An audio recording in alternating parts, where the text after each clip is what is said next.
All right, Chattanooga, welcome back to what's happening in your neck of the woods. And you know how we get down here on our show. We tell it just like it is, and we always have exciting stuff to talk about here in Chattanooga and the surrounding area. And first of all, I want to say thank you for tuning in today because we got somebody here that's going to really put us all in place. If she can put me in place, and put me where I'm supposed to be, she most definitely can put y'all in place today. Today, we have our wonderful family nurse practitioner, Miss AnnMarie Gray, who is here, and she is my nurse practitioner. And let me tell you something. She has put me in my place, and I am walking a straight line. And I'm telling you, my health is remarkably, wonderfully great, and she can attest to that.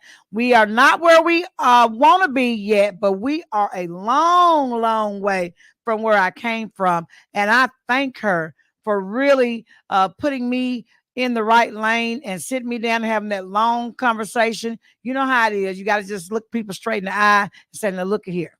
This is what's going on. Now, I want you to do A, B, C, D, E. You want to do A, B, C, D, E? Because if not, I'm wasting my time. She's that kind of lady, and I'm excited that she is here. Let me tell you a little bit about her. Now, what I love about you the most is, and I learned this today, she's from New York. So she's a northerner girl down here looking like a southern girl. How long have you been in the South? A year. She's been here in the South, and we've already rubbed off on her because she's got that Southern charismatic kind of spirit about herself and look. And she was born in New York and was raised in New York, and she got her BSN degree from the University of Scranton in Scranton, Pennsylvania. She got her graduate degree from Monmouth University in New Jersey. So when I tell you she's a northerner, now I'm not going to say old Yankee, but she is from North. And that's what the Southerners say about Northerners. But she is the sweetest, northernest person I've ever met. I mean, usually when you think of Northerners, you think of rude, shrewd, kind of straight to the point, don't smile at all. Just kind of, one of those nun type of personality persons, but she is not. She's bubbly, full of personality, and she is brilliant. I just want to compliment you. You are brilliant. Thank you. And so I always, when I go to the doctor, I'm always looking for the MD, right? And we all look for the MD. But let me tell you something. These nurse practitioners or family nurse practitioners are amazing. The level of education that they receive and the knowledge that they have about the body it has blown my mind. And I have so much faith and confidence in what you all do for us, especially in the absence of the medical doctors, which they depend on them like 80 or 90% of the time. You're with us. And they just kind of come in and I guess diagnose based on, the test results, the lab results. But then after that, it's me and AnnMarie. I'm coming in to see her. She's checking me out. She's making sure that I'm on track. And I will admit, I am a little Starbucks addict, or was. And she has gotten me off the Starbucks. I'm telling you, that was a miracle. Because I was praying to Jesus. I know Jesus was working on, but Jesus sent AnnMarie, put her in my life, and that was the angel that was sent from God to convince me, based on all of my lab results, I need to give it up. And I had a little tremors. I ain't gonna lie. I was like passing by Starbucks. I've driven in the parking lot. I've gotten in the line of the parking lot. And I was like, oh God, help me. And I got out of the line. Good for you. I got out of the line. So, temptation is always there. But for your health's sake, you have to say, look, I've got to do this. So we have brought her on today because she's going to enlighten you like she has enlightened me about all the things that we need to be concerned about, because diabetes is a killer. It's a silent killer.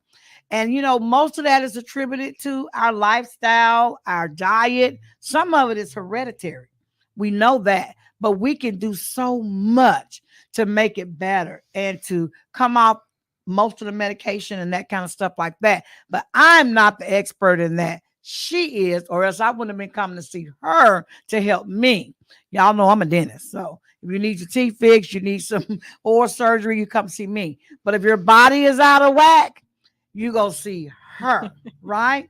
So we're going to turn it over to Miss Ann Marie Ann. I always get it mixed up. AnnMarie, to enlighten you and educate you on what's going on in her world or in our world with diabetes, with nutrition, and all those other diseases that you treat every day. All right. Thank you so much, Dr. Woods, for that super kind introduction. I'm very happy to be here. I'm very blessed to be a nurse practitioner because I get 2 paychecks every day.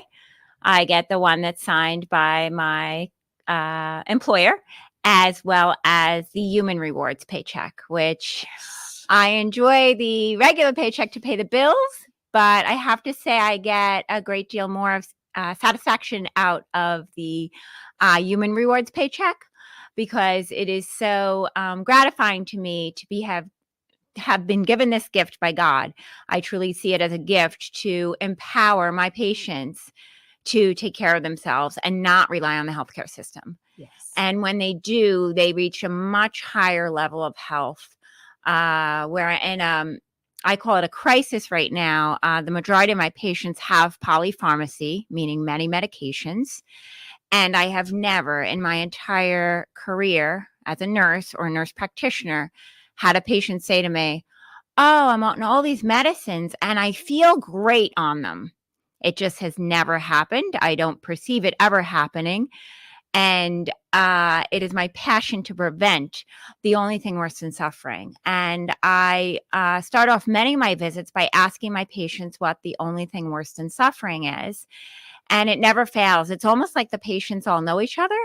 They'll say to me, the only thing worse than suffering is death. Death is awful, but it's really awful for our family and friends. We really don't know any better at that point. The only thing worse than suffering is what I see every single day at work, and it is unnecessary suffering. Our hospitals nationwide are full of it. I had a patient once say to me, "Well, what would necessary suffering be?" And I said, "Well, it would be very rare. For example, Dr. Woods, if you saw a child about to get hit by a car and you shoved that child out of the way and you got hit by the car instead, that would be an example of necessary suffering. The rest of it is all unnecessary. It results from what we're putting in our mouth, whether it be a poor dietary choice, a poor dietary beverage, a cigarette, a vape, alcohol, too much of it. You get the point. So it is my desire to help people just take care of themselves. God gave us these wonderful bodies and we can do it. I've never met somebody who can't. I've met a lot of people who won't. It's interesting that and I'm going to take you off a script just a little bit. You mentioned vaping. There are so many young people that they don't smoke the nicotine anymore. They're doing the vape because they think that's an alternative. Can you just kind of enlighten us to why it's not an alternative and why it is just as bad, surely, if not as worse as smoking a cigarette? Because there's so many young people. I know a lot of parents who find out that their kids, I'm talking about teenagers, are vaping. And so many people think that that's an alternative to smoking. Explain to us why you shouldn't be vaping. Or is cigarettes better than vaping, or are they about equal, the carcinogens involved in it? Can you enlighten our audience as to what's going on with vaping now? Sure. I personally am very concerned about vaping. It's in every high school in America. Yes. You're absolutely right. The young people have access to it, unfortunately. They're abusing it. 2 studies just came out of the University of Rochester. Regardless of when the person who chooses to vape quits, they have irreversible memory loss and irreversible loss of impulse control. Wow. And that is very concerning. Plus the fact that it's actually not a vape. If you read about it, it's being marketed as a vape, but a vape is actually an aerosol. And they would never market it as an aerosol because people would think of hairspray, and nobody wants to put hairspray in their mouth. Yes. So they make it cool by calling it a vape.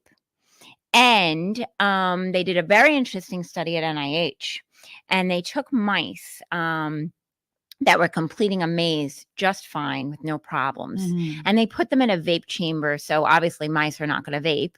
I think they're too smart for that. No, I'm only kidding. So they put them in a vape chamber Yes. and forced them to vape, if you will, and put the vape into the chamber. And after just 2 weeks, now, by the way, that chamber only delivered them 150 puffs per day. That is nowhere near. That is a gross underestimate of what our young people are doing. They're between 900 and 1,000 puffs a day. So this is a gross underestimate. But wait till you hear what happened. What happened? At just 150 puffs per day for 1 hour in the vape chamber, after just 2 weeks, the mice could not complete the maze. After completing it just fine before being exposed to this toxin. Wow. It is very dangerous. And I am personally seeing people not on the path to dementia with vaping, but on the highway. Did y'all hear that? You're vaping, you're on the highway, potentially, and I say potentially, to dementia. Definitely memory loss and tremors and all those things that come with neurological disturbances in your body. That is, oh my God. Without a doubt. So the flavorings are made in China. They're all proven to be carcinogenic. So you still have a very significant cancer risk. Mm-hmm. And it's a shame that they're flavored because that's what entices the young people to start it in the first place. All the nice flavors that we love, cinnamon and all those other grapes, and they got apple flavor. Right. They got all those nice flavors. But as you know, without the brain, there is no body. Mm-hmm. So it's not like the vape affects the baby toe. Not that the baby toe isn't important, but you get my point. Yes. We make, this is an unbelievable number, but we make 35,000 decisions every day. You choosing just to sit like that as a decision. They really break it down in these studies. Yes, yes. So how are these people who are on the highway to dementia going to continue to make 35,000 decisions a day? I'm surrounded by plenty of loved ones, friends, wonderful coworkers. However, I really thoroughly enjoy making my own decisions. Yes, yes. And I think people take it for granted until it's too late. And when I talk to the patient who vapes, it is very sad because typically it is too late.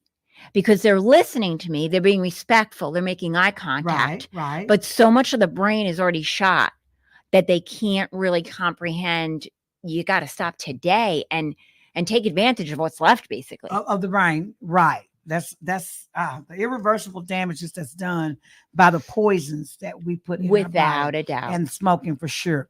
So I'm sorry I took you off your path here because I know you got some wonderful slides. You're going to educate us today, and our engineers are on it. They got stuff ready. So where would you like to start off with what you're going to talk about today to educate our listening audience?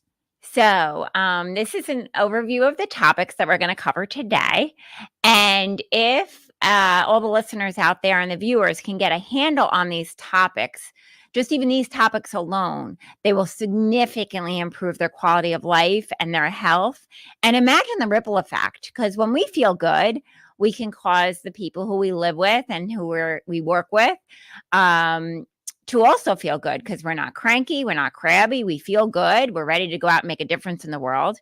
And Michael, if we could please go to our first slide, which is on hand washing.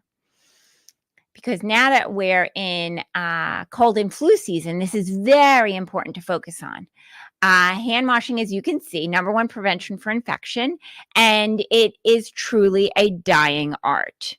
So what I want my patients to do is every time they enter their home, I want them to look like they're going into the operating room. So the reason why when you watch the hospital shows that the actors and actresses are scrubbing like that, plenty of friction going in between the webbing and under the nails, is because they have the awareness that the viruses and the bacteria are encapsulated. You must understand that these little buggers want to survive just as badly as we do. Yes. So they are in a capsule. So people who are out there washing their hands just like it's cream and they're done in 5 seconds or less, they literally just wasted their time, their soap, and their water. So a good hand wash is to the tune of happy birthday or the ABCs. It's 20 seconds long. Warm water, not hot. Hot water is too harsh on our normal flora. And we should not be using antibacterial hand soap. Oh, that's interesting because that's everywhere. So it sounds counterintuitive, but the antibacterial hand soap is actually too harsh on our normal flora. It's really not all about the soap. It's all about the friction. Okay. So you want to do a very thorough hand wash every time you enter your home, especially because think of everything you touched on while you were out on your errands. Doorknobs. Yep. Gas handle. Exactly. Pumping your gas. And the other thing you want to be very aware of is not touching your face. So adults touch the face up to 70 times a day. Children touch up to 150 times a day. And we're constantly bringing the organisms to our mucous membranes and giving them a free ride to our face. So I would challenge you to ever catch me in public or at work touching got her hands in her lap. touching my hands are on face. top, like I'm ready to do something with mine. Yes. So that's what I want the public to be aware of. Please don't touch your face. Please wash your hands with friction every time you enter your home, and especially before you're going to prepare food so that you don't end up with a foodborne illness. And you will experience a much higher level of health. I can't tell you the last time I was sick with even a cold, and it's not magic. It's hand washing, and it's being aware to not touch my face. Wow. Woo! Oh, that's deep. So all these hand sanitizers that they have out, Perrier has theirs. There's a bunch of them. So a lot of times you'll see us squirting some. I got some in my pocketbook now. Right before I get ready to eat, I'm sitting down at a restaurant and I squirt some out. I give my friends, we're passing around for everybody to use the hand sanitizer. No good, huh? It's helpful, but first of all, there's alcohol in them, so they're very drying. And then they leave us with a very poor count of normal flora. And if you can, get to the bathroom and wash your hands, because not for nothing, you're using that hand sanitizer and it's killing the germs. And then your hands have the dead germs on them, which is not what you want. At least they're dead. It's like eating. Okay, we're not gonna get too gross, but it's like eating dead bugs that's running around in some people's houses. It's like they're dead. You can eat them. They're dead. They're not gonna hurt you. They're dead. No, I get it. I completely get it. So we're killing them, but then we're turning right around and putting the kill bugs in our mouth anyway. Ew. Yeah. Okay. Yeah. So whenever there's a sink available, you want to do a good thorough hand wash. I'm not suggesting that people don't use hand sanitizer, but we have very helpful normal flora on our hands. That's why when I went to the grocery store during the height of COVID and I saw people pushing their grocery carts with their gloves on, their medical gloves on, it was a complete oxymoron, because not only are they pushing the cart with their gloves on, they're preventing themselves from benefiting from the normal flora on our hands, which is protective against infection. But this really put me over the edge. They're wearing their medical gloves in the grocery store and then they're touching their face. Hadn't done nothing. No. Hadn't done nothing. It would be like me touching a patient at work and then touching my face. Same difference. Wow. Y'all think about this now, because she's made me a whole different person with regard to my health and the behavior that we have. We take a lot of things for granted and we don't think about what we're doing when we're doing things. And that's why some of us are in the health condition that we're in. We got to start thinking, making better choices, and getting educated, which is what we're doing today, because it's so important that people who don't know get enlightened and informed so they can do better. I am really glad you said that, because you touched on a point that I think people forget about. I want people to be comfortable in their life. So think of the last time you were uncomfortable. So you were thirsty, you got a drink. You were hungry, you had something to eat. You didn't like the seat you were in, you switched seats. Yes. When people end up with these chronic conditions, these are their words, not mine, they are never comfortable. They're experiencing side effects from their medicines or their conditions, but they can never reach that optimal level of health that they had. Once it's gone, sometimes you can never get back to where you want to be. Right. And it's very sad to watch because they had that level of health. They took it for granted. They didn't appreciate it. They didn't protect it. And now they lost it. So then they have this very high level of regret. And it doesn't have to be that way. I took this phrase from a priest. He said it in a sermon a couple of years ago, and it's great. And you can apply it to anything in life. The next dessert, the next alcohol beverage, the next cigarette, you get the point. It's one more till there isn't any more. Let it be enough.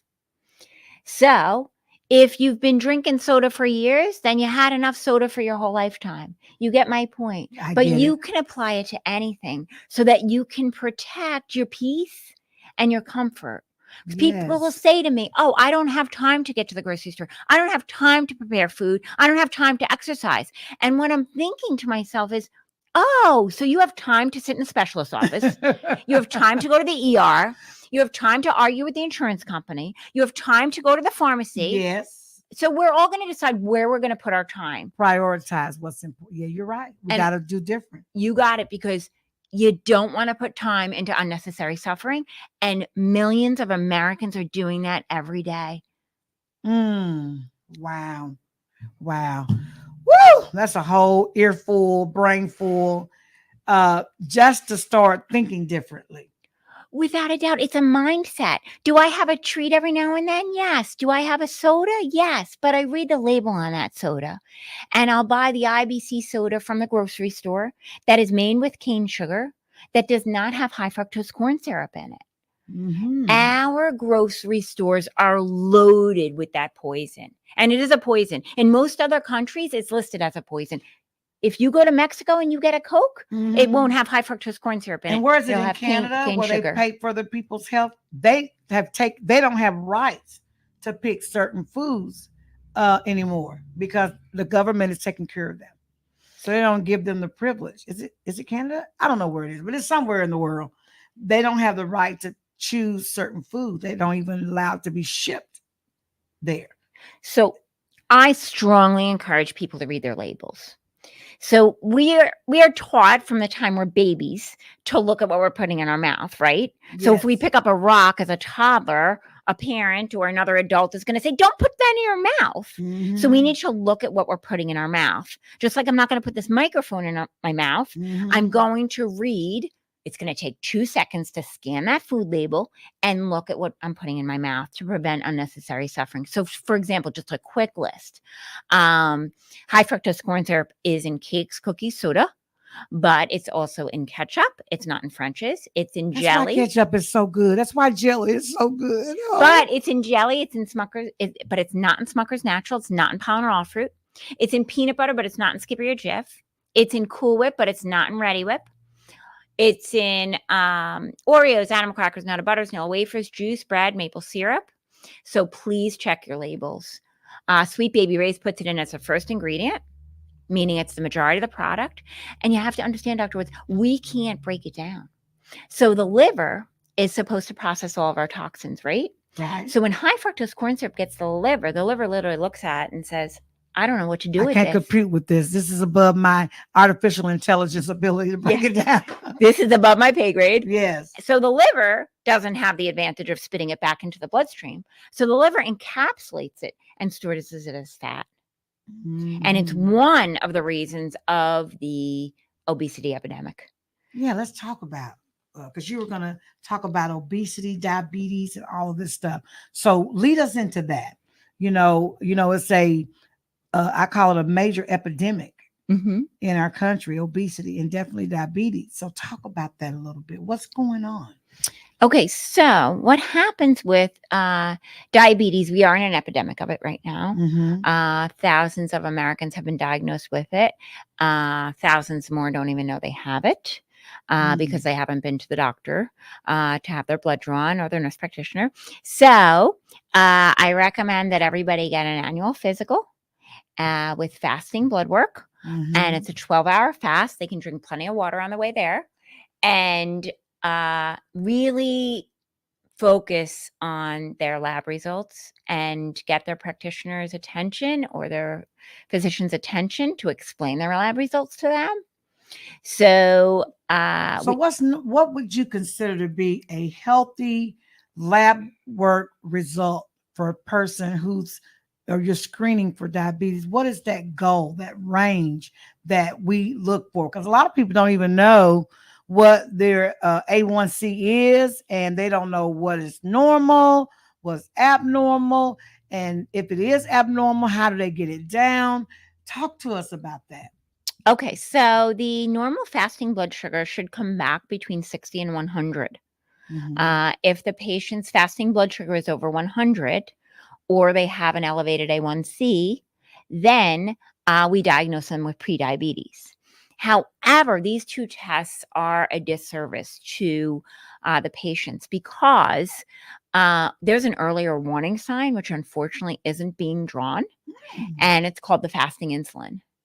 So our bodies are amazing at compensating. The best example is I lock you outside in January in only a bathing suit. Okay, I would never do that to you. But after a few minutes, you would start to shiver. That's a compensatory mechanism. Your body, your muscles are literally shaking to create heat. About an hour later, you start in the first stages of hypothermia and frostbite. The reason why the body goes into frostbite is because we don't need our hands and feet to survive. They're wonderful advantages, but we don't need them. So the body starts shunting blood to the core to save your life. Like your heart, your vital organs. Exactly. Okay, your kidney and all those things. These mechanisms wouldn't last, but they'd buy you some time. So it's the same thing with the pancreas. The pancreas will work harder while we have an increased sugar load, but that will not last for our lives. So I want my patient's pancreas is working like this, just like that, nice and slow. So their pancreas lasts until they're 90 and they never get diabetes. There's a condition called insulin resistance, which is the precursor to diabetes. And it causes the patient's pancreas to work like this. The patient doesn't have a clue. The patient is never going to come in. It's not showing up in their A1C and it's not showing up. Okay. And there's no symptoms. They're never going to come in and have a seat on my table and say, can you please draw my fasting insulin? I'm experiencing this, this, and this. It has to be provider driven. And the patient wants it to come back between 3 and 8 because it will take up to 10 years to develop diabetes in many patients, not in everybody, but in many patients. That's interesting. Yes. So that pancreas is picking up speed. Nobody, unfortunately, is drawing that fasting insulin to let that patient know, guess what? You're in insulin resistance. During this time, they have a perfect fasting blood sugar and a perfect A1C, and they don't have a clue. So they eating all that high fructose corn syrup, all that stuff, just tearing it up. Exactly. So what I recommend if I encounter a patient who has insulin resistance, and they really have to be careful because unfortunately the major labs in this country don't agree on our range for fasting insulin, which is very odd to me because they agree on your complete blood count. They agree on your comprehensive metabolic panel. They agree on your lipid panel. But the standard is 3 to 8. I have my patients memorize it as after school hours. That's where you want your fasting insulin to be. Okay. So when I discover insulin resistance on my patients with that excellent blood test, I recommend that they follow a high fiber diet. Now, in general, I never recommend dieting. I have encountered thousands of patients through my career who have dieted. Do they lose weight? Of course they lose weight. However, they go off the diet and they gain it back. Sometimes twice as much weight. Yes. And some diets are very dangerous because, they have these high fat diets, low carb. I've had patients stroke on them. They've come in and I've said, what are you doing? And I said, your lipid panel is a disaster. That's your cholesterol and triglyceride panel. And they said, but look at all this weight I lost. Well, that's not sustainable. You can't do that to your lipid panel for life. So why don't you just follow something that you can follow successfully? I've never had a patient fail on a high fiber diet, and I'll review what that is. Okay. So high fiber foods, and I mean true high fiber foods. I don't mean when they take the box of crackers and they slap the high fiber label on the front. So some high fiber foods, just as an example, avocado, beans, legumes, almonds or walnuts, oatmeal, whole grains, they give us 6 benefits. You will never find another food on the planet that is not a high fiber food that will give you 6 benefits. Oh, okay. So benefit number 1 is that these foods will never touch your inflammation. And I never want my patients to be inflamed because the 4 biggest causes of death and disability and unnecessary suffering for Americans are cancer, diabetes, heart attack, stroke. But the patients can't end up with these conditions if they're not inflamed. So if patients squash their sources of inflammation, they will significantly decrease their risk of getting diagnosed with one of these 4 causes of death. So benefit number 1, just to review, it will never increase the patient's inflammation. Benefit number 2, these foods naturally lower our bad cholesterol. Benefit number 3 is that they naturally raise our good cholesterol. Number 4 comes in at the fact that all high fiber foods swell in our bellies because they absorb a lot of water. So I make oatmeal every morning. So because they swell, they're absorbing the water. They're absorbing a lot of water, so they're keeping us full longer, and they're making us feel full. Cool, yes. So I make oatmeal every morning for breakfast. Now you gave me another reason. Let me cut you off. I bought oatmeal, and we were just, me and my 2 good friends was just talking about this morning. How do we eat oatmeal with no sugar and no milk and no butter? It just tastes bad, right? So one of my friends said, well, I put strawberries in mine. And then the other one says, well, I put raisins in mine. I'm like, yeah, but it's not going to sweeten it like it should sweeten it. So now let's talk about what you just said. Oatmeal pulls the water. It absorbs a lot of water. Which makes you feel full. Exactly. Wow. I might can tolerate it now. So every morning when I make my oatmeal, I pour the boiling water at least 3 times because I don't want my oatmeal coming out like a lollipop. That's how it looks in our stomachs as well. So it absorbs a lot of water. This is interesting. Tell us how we should be cooking our oatmeal. Because mine swell up. When I boil it, it swells up. So come on, talk to me. So the best oatmeal you can eat is actually steel cut. Steel cut oats are the least processed with the greatest benefit. And they need to be prepared in the crock pot overnight. And that's called overnight oats. And I know you're saying that you want them to taste sweet. No way. We're not. Are you serious? This woman is talking about taking oatmeal and putting it in a crock pot and letting it cook all night. Come on, you got to talk to me. So what's the deal with that? So that's how my husband prepares his oatmeal. So he makes overnight oats and they are very good. But on the nights and he makes them with steel cut oats, the least processed. Where do you buy the steel cut oat? You can get them at the grocery store and you can flavor them with Ceylon cinnamon. So anytime you recommend that someone eats cinnamon on a daily basis or regular basis, you should always recommend Ceylon cinnamon. It's a type, not a brand, and the spelling is Ceylon. And the reason why, and this is kind of funny to me because of what the majority of Americans are putting in their mouth every day, but cinnamon in parts per million can cause damage to the liver and kidneys. So it's kind of funny for me to say that because then I'm talking to the patients. But then they say cinnamon has benefits, other health benefits. Yes. Oh, I'm confused. No, 100%. You go with the Ceylon cinnamon and you don't have to worry because it's so pure. Okay. And cinnamon naturally lowers blood sugar. Okay. So that's what I was thinking. It lowers blood sugar. It's a great way to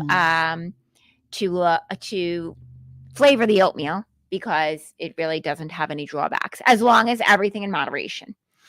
So moving right along, I have to mention benefit number 5. Benefit number 5 from high fiber foods is the fact that due to the high fiber content, we can't completely digest that particular food.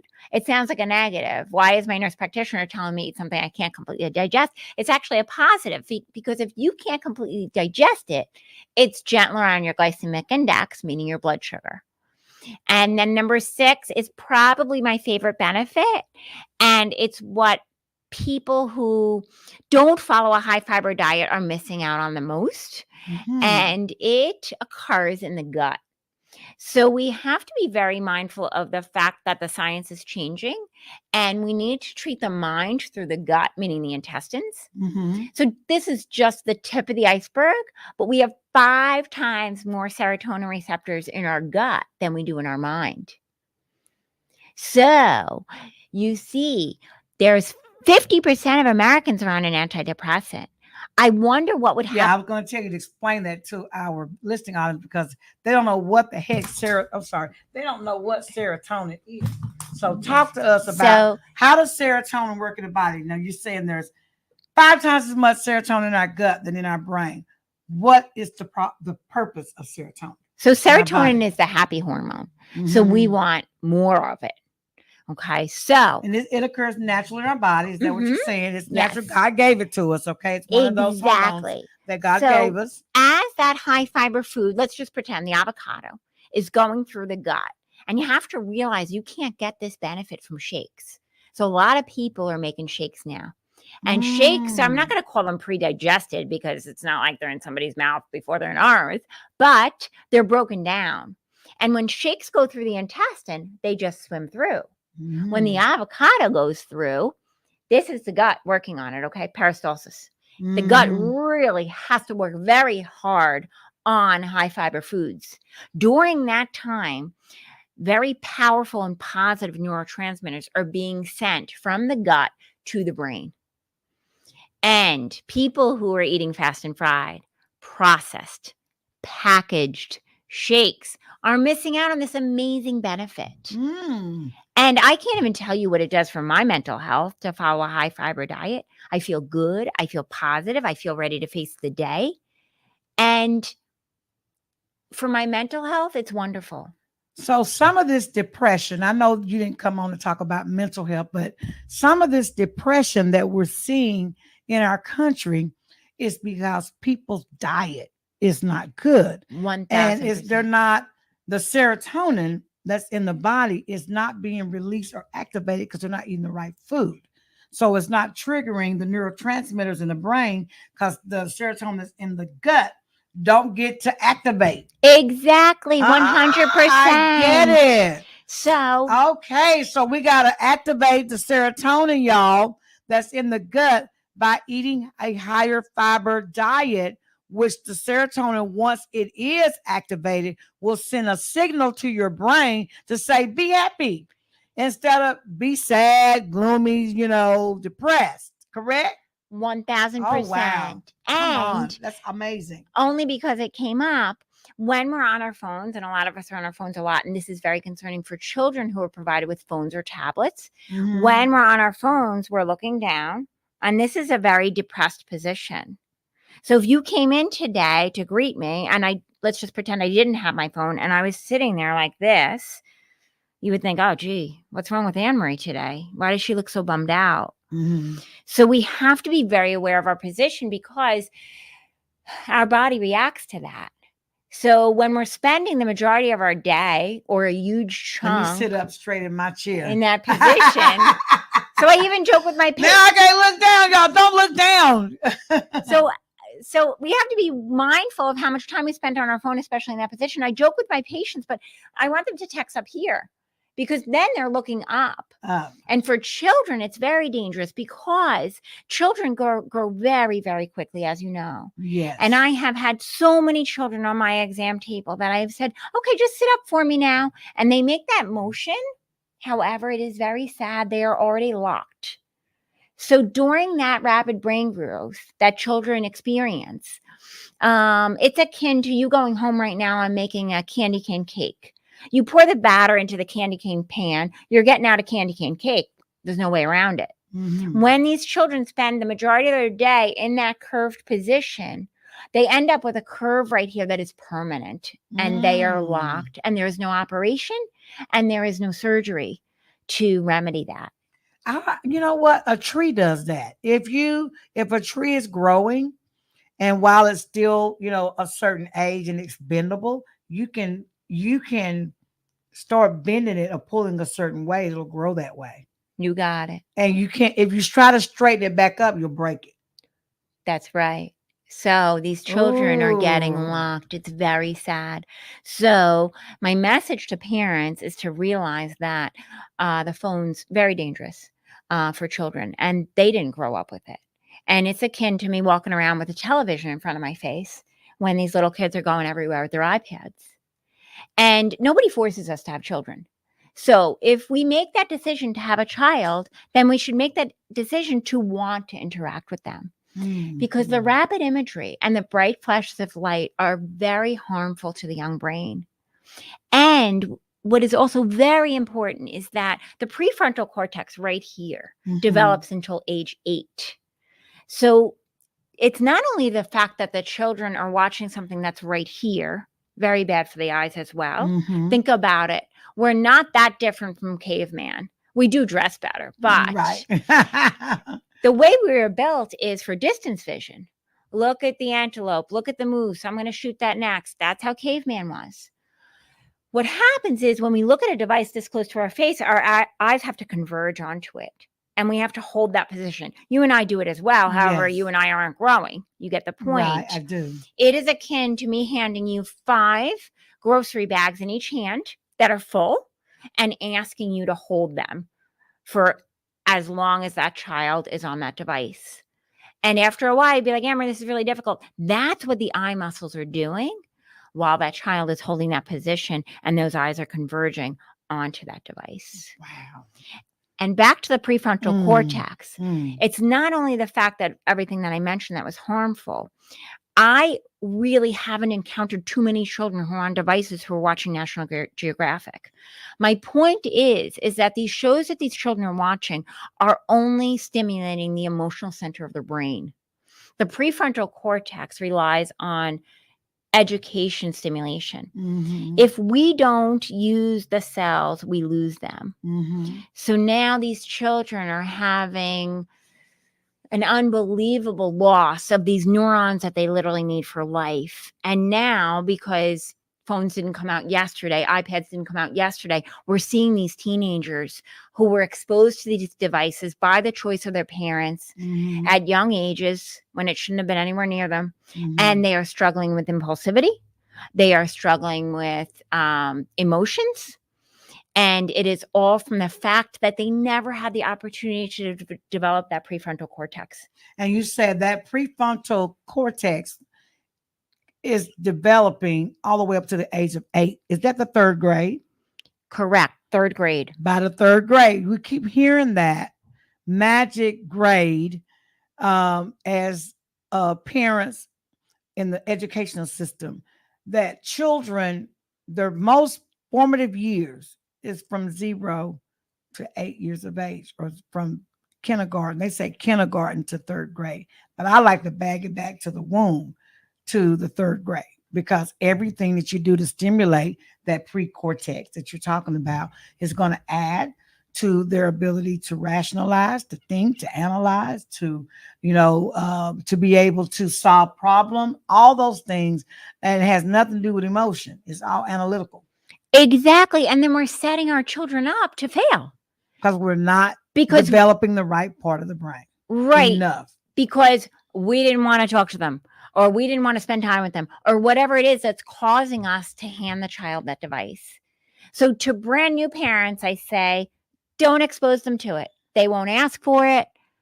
You get the point. Just like it's funny to me, and this is an example. When women are pregnant, they go out with their significant others and they try to find the safest car seat on the market. Yes. I have to find the safest car seat to protect my baby in the car. Yes. And, specifically, obviously, the baby's brain.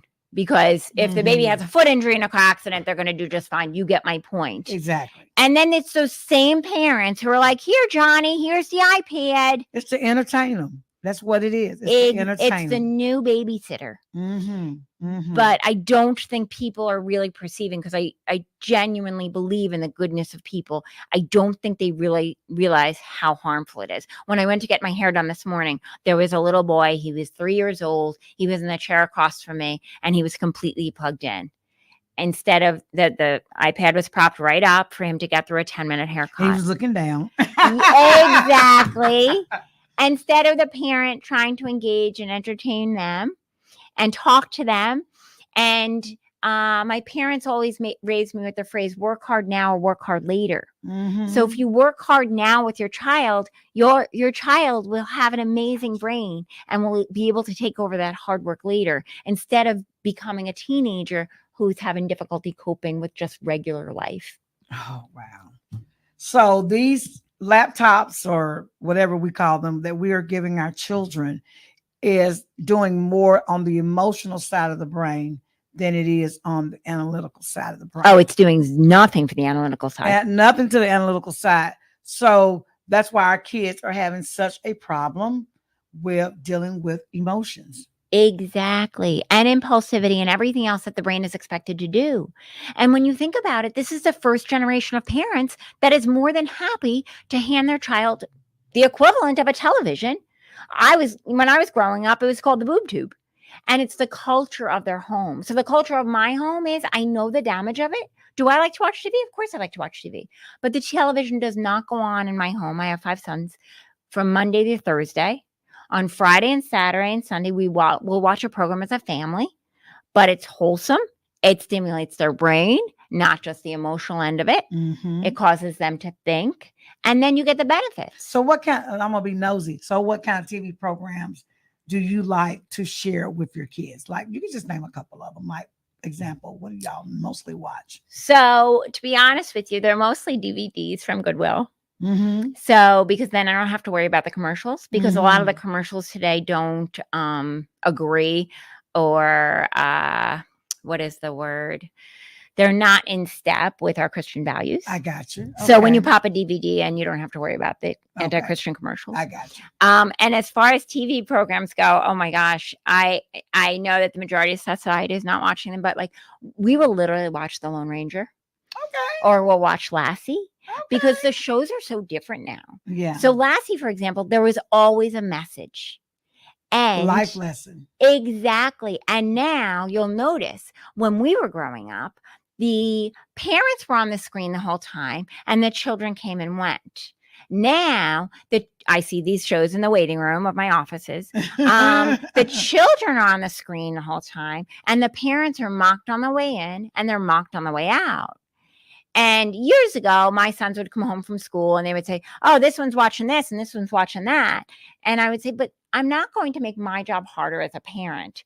Pump this into your head. Even though you gotta save them. Parent against that. There's no point. So it does take a little more time to find something that's wholesome on the TV. I remember when we were growing up, my parents just didn't want us watching one show, Three's Company, just because it was like low class. And now it's the opposite. I was thinking that now there's really only one show that I want my children watching. Whereas when I was growing up, it was one show to stay away from. Right. So it's kind of sad how society's changed, but what are you going to do? You just have to protect your family from messages that you don't want them receiving. Yes. Oh, wow. So what else? So if we can just go back to the slides, that would be very helpful, Michael. Can we please go to the slide after? Yes. So just a review. It's a state of complete physical, mental, and spiritual well-being. So it's not just I'm sick, but it's I feel great and I'm at the optimal level of my health. And I just want to touch on the spiritual well-being because whenever I ask my patients to make the lifestyle changes, I'm going to tell you right now, the patients who succeed are the patients who are spiritually grounded. So for me, it's prayer. For others, it could be yoga or meditation or nature walks. It has to be an activity that they can go to immediately. So I'm very lucky. You can pray anytime, anywhere. Right. So I say to the patients, when you feel like you're going to make a bad choice, like get in the car and go for fast food or something, do some yoga poses or meditate. And say, is this really what I want to do? Because I would say the majority of my patients are motivated to make the lifestyle changes. Motivation is great. However, we need something when we don't want to lace up our sneakers and it's pouring out. Right. We need help. We need that supreme being or whatever it is spiritually to grab a hold of us and say, no. Right. Yeah, I got it. What has to come above, in my opinion, motivation is determination. Mm-hmm. And the patients or the public needs to say to themselves, you know what? I am determined to not feel this way anymore. And anything worth having is hard work, period and finished. I mean, look back on your own career. Anything worth having is hard work. Absolutely. So expect it to be difficult, and you'll be more likely to succeed. And can we please go to the next slide?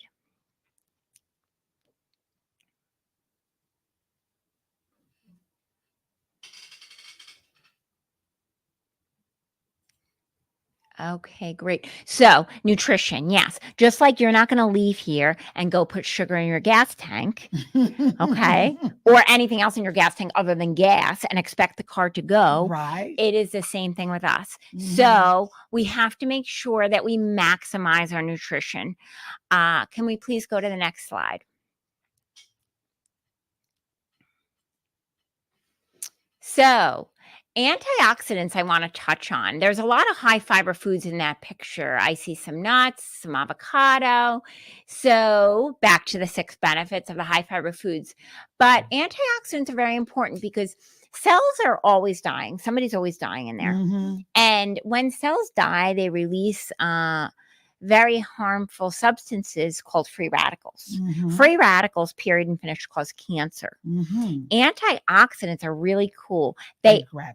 Yes, mm-hmm. They actually look like Pac-Man, and they circulate through the bloodstream around our bodies, and they eat free radicals. Mm-hmm. So if you ever go on the American Cancer website, they'll want you to have blueberries with your breakfast, broccoli with your lunch. You get my point. Yes. So that you constantly have antioxidants circulating in your system to eat up those free radicals. Now we got more reasons to do broccoli for those who don't like broccoli.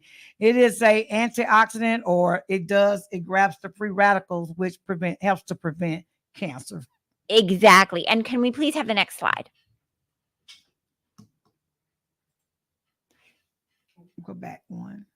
Mm-hmm. So the high fructose corn syrup, you know how I feel about it. And you don't have to give up anything. You just need to switch brands and help me hit these companies in the pocket.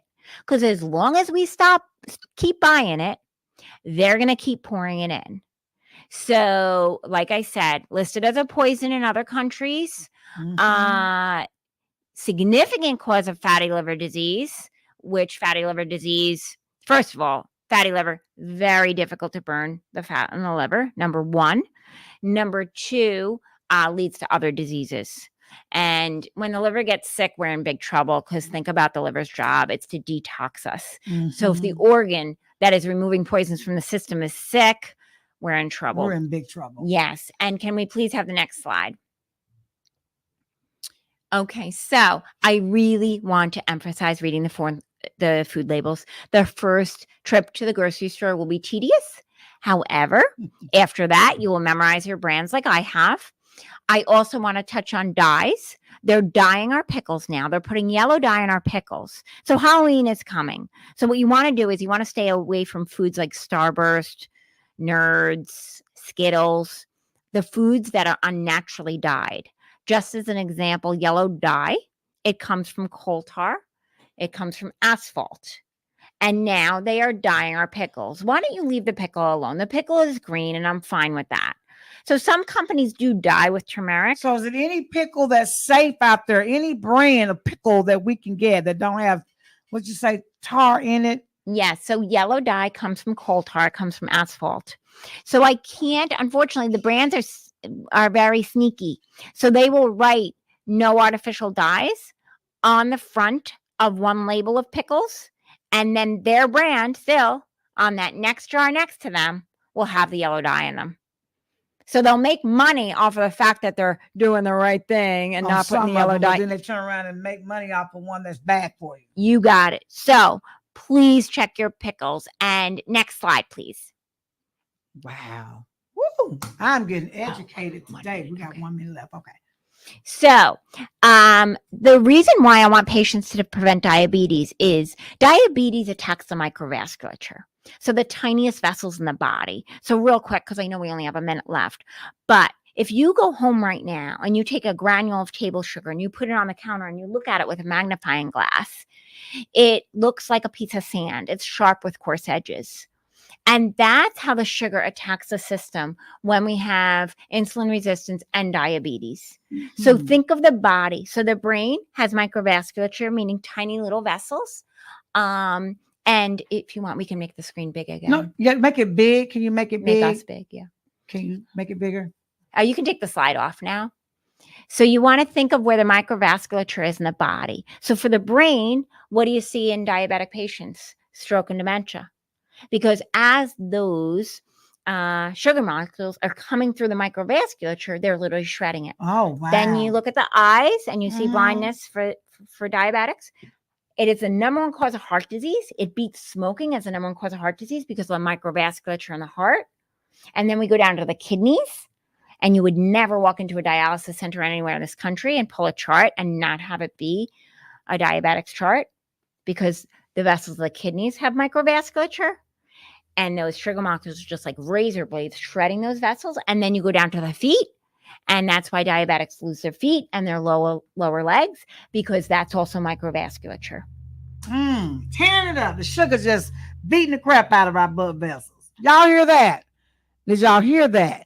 These little nice little sweet white looking things that we love is so, I guess you would say, spiky, that when it's in your bloodstream, it is basically tearing the inside of your microvascular vessels up.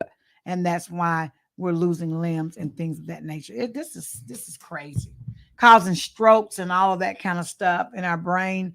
The blood vessels just can't handle it. It's just tearing them up. Yes. And it is such a significant cause of unnecessary suffering. Women are only allowed to have 24 grams of sugar a day. Men are allowed 36 grams of sugar a day. I am not recommending that either gender reaches what they're allowed, but you get my point. One can of soda, you're done. You're done for 2 days. Oh my God. One can of soda, you're done for sugar for 2 days. Another reason we got to give it up. Starbucks, give it up. Soda, give it up. So, okay, so if you like flavored drinks, water, you cannot stand it, but you know you need water to survive. What do you recommend we do for all of those who have this sugar fit craving? So what you can do is you can have water and you can flavor it with lemon or lime, or you can go to Walmart. They sell a fusion bottle and it has a pocket in it, and you can put whatever kind of fruit you want in it. And then you'll know what's in your water. You can make watermelon water, cherry water, blueberry water. You get the point. Wow. Man, we got to have you back on the show. This hour just went by so fast. Oh my God. You all, I hope that you all have been educated today. I sure have. I get educated every time I talk to this woman. She is just I would call just a big brain of just knowledge. And I'm going to credit her with what you're seeing today. I feel amazingly great today. And so you all know, I'm going to tell her thank you for coming on the show and educating you all about the benefits of good nutrition and how this affects your body. And today is Saturday, so you know tomorrow's Sunday. So I end my show by saying, find a church somewhere you can go and tell the Lord thank you, and for all the blessings that he has bestowed upon you. And if you don't have a church home and you want to go to church, you always are invited to come to Greater Emmanuel Apostolic Church at 400 Tunnel Boulevard, where we get down and we praise the Lord. And if you can't get out, if you are just bound to the bed or you just don't feel good, you can always watch church virtually now. So you can watch it from your bedroom, your kitchen, your living room, just by going online and just watching these church services online on the television. But whatever you do, make sure you give the Lord blessings and you praise him for giving you grace and mercy. And that's all today, you all. Don't forget, December the 16th is the Chattanooga